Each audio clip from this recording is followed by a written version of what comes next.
And if you're offended by it, then that's a you problem. I'm still going to do this and have a great time and go home really happy. I don't want to be the worst one here. Welcome to a conversation between two friends. This is Alice. And I'm David.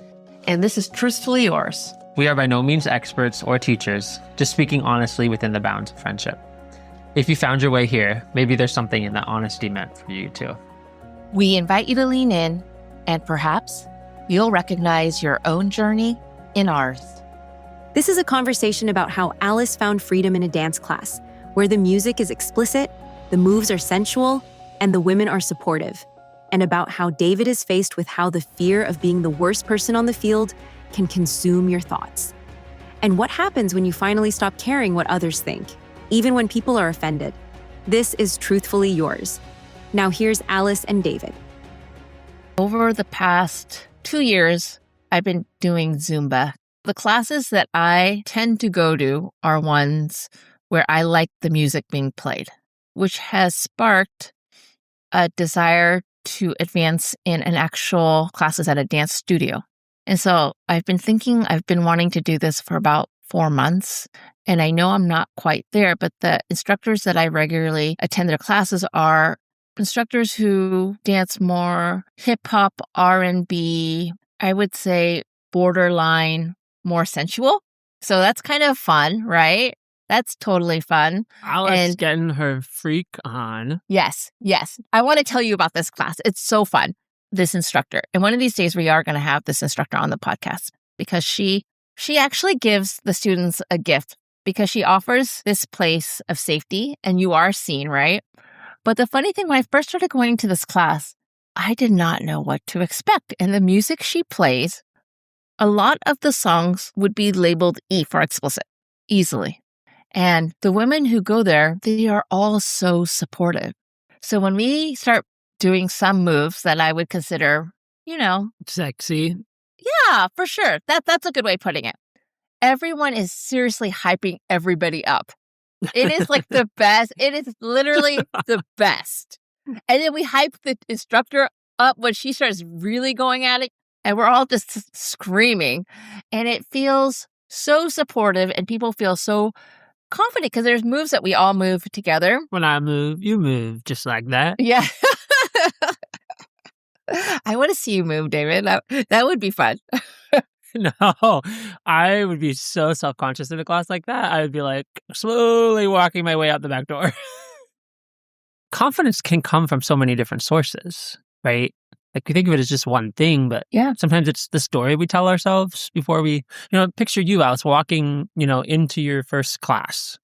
You're about to open the door. Maybe you're taking a deep breath. Maybe you're telling yourself, I can do this. Mm-hmm. Or maybe I'll look like a fool, but that's okay. I'm here to learn. Or whatever story you can sort of tell yourself. That is a sense of confidence. Another sense, and more common sense of confidence comes from experience, like doing things over and over and over again, and just having that idea, like, I know what I'm doing here. That brings me to this point. Normally, I think people would be self-conscious, but the way this teacher has set up her class is that when you go there, at first you might go for like 5 or 6 classes and you feel dumb. You feel like an idiot, especially if you can't dance, like how I felt when I first started. Mm-hmm. But the more I started taking this class and realizing, like, nobody is watching you. Nobody cares. Everyone's just kind of focused on themselves. And then I realized, it's more of an expression of whatever that you need to get out of yourself, right? Now I'm all in. I'm all in. So if you're trying your best and you cannot follow the routine, it doesn't matter. They're going to cheer you on just for being there and trying, which is what I love.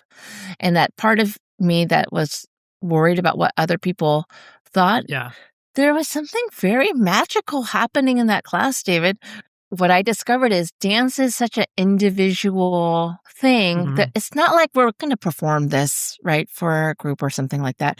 So everybody kind of does their own interpretation of a dance. Which is also cool. So there's moments where this particular teacher will take a break and you're supposed to do your own kind of whatever freestyle There we go. Break it down for sexy me. dance. And that's when everybody starts hooting and hollering and it's rowdy and it's just rambunctious. It's just the most funnest thing. For the most part, most of the people in that class are not like the greatest dancers. Sure. But when we feel safe and confident to just try these moves, everyone is just like, we're pumping each other up. And then now all of us are literally expressive, but it's like, however you want to express yourself. Because there's like this one woman, I always want to be behind her. And she's probably in her 60s. I thought she was in her 40s until I got a really close-up look at her face and we were talking. She's actually in her 60s. And she just pops off, gives like 200%, and she just goes for it. And so I'm like, so I go for it, and everybody's going for it. You know, I always think, oh man, when everybody's done with the class, everyone's going to go home to their partners if they have a partner, and everyone's going to have a good time. It's going to be a good time. And even when Rob goes with me sometimes, he doesn't go to the dance class, but he does go with me to the gym when I do have that particular class. And he always tells me that he like watches. And it's so funny. He's like, oh, I like that move when you do that move. So it does build your confidence. But I do love this instructor because in some way, I think so many women have been taught not to be expressive in that way, but especially in a way that allows a freedom of movement that just feels good to your body. And it feels good to you and it builds you up. And so the fact that there is a place that you can do this, it's been awesome. It's been an awesome experience. For me, I have decided to go back and join a softball team in the softball league that I used to play. I played for, probably about 10 years and then took maybe 4 or 5 years off. I don't really remember. And yeah, like there should be confidence. I've done this before. I know what I'm doing. But there's this social dynamic that just feels kind of weird. Like when you're older and you're trying new things and you're going back to old things that you used to do, or just putting yourself out there, there's an element of you're comparing yourself to how you were before. Are people going to see me differently? Are people going to think I'm the old person and I'm not anymore? We all change and grow. And well, especially when you do it at a different stage of life. Yeah. There's this idea of not being afraid to make a fool out of yourself sometimes. Because I think one thing we all fear walking into the building, opening the door, or for my case, walking up onto the softball field, I don't want to be the worst one here. Yes, that's a real fear. When I first went to the couple classes, I would dance in a way that's so embarrassing, like a 11-year-old junior high kid who's never ever danced before, just kind of swaying. And I'm like, I'm going to stay so conservative in my movement so I don't look stupid. But you know what looks stupid? When you stay conservative in your movement to avoid looking stupid. You actually stand out. Yeah, of course. You're not giving it anything. There's no soul there, right? Like, who are you? Who even are you as a person? When enough of us have courage to do it, it gives other people permission to relax and try, and then they enjoy themselves. Yeah. It makes me think, what else have I been telling myself I can't do it because I'm so self-conscious? Like, oh, what is there more to do that I can do?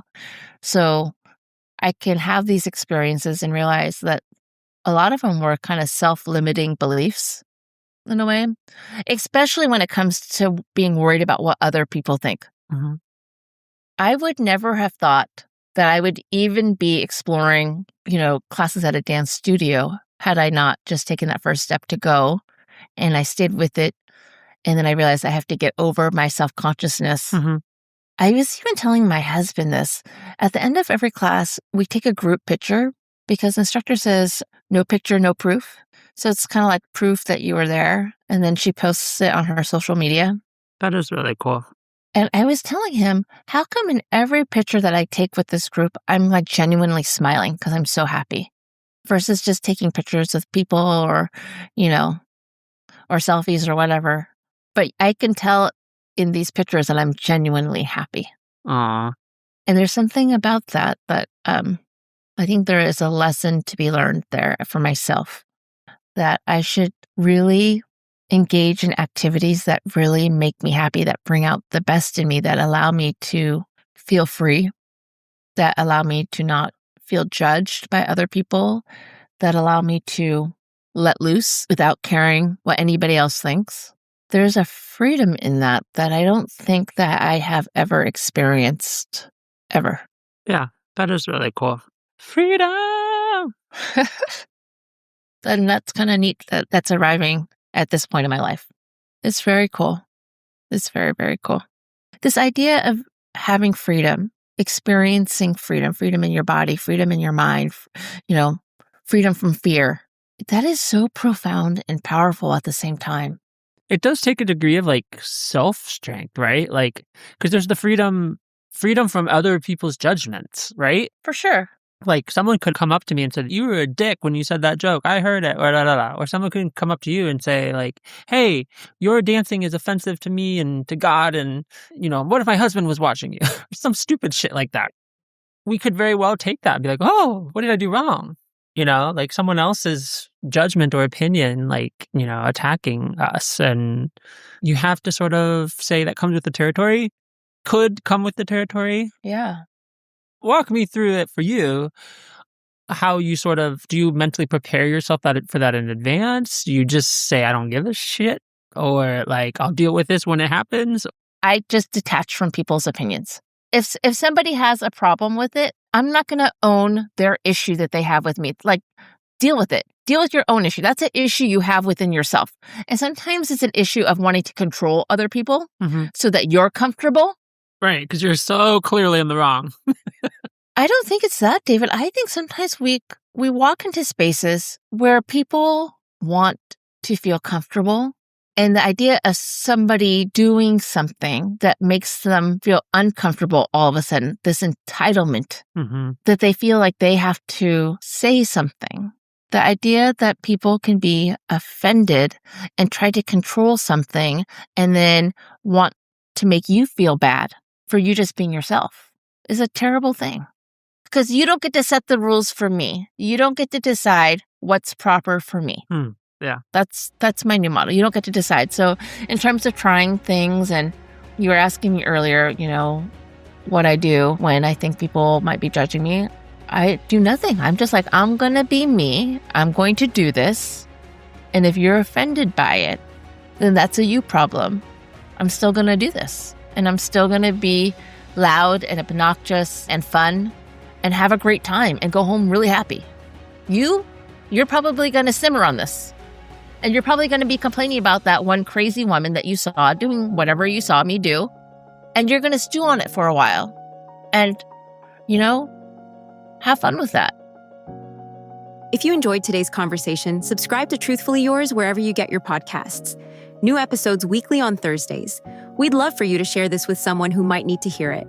For more about the show and Alice and David, visit truthfullyyours.com.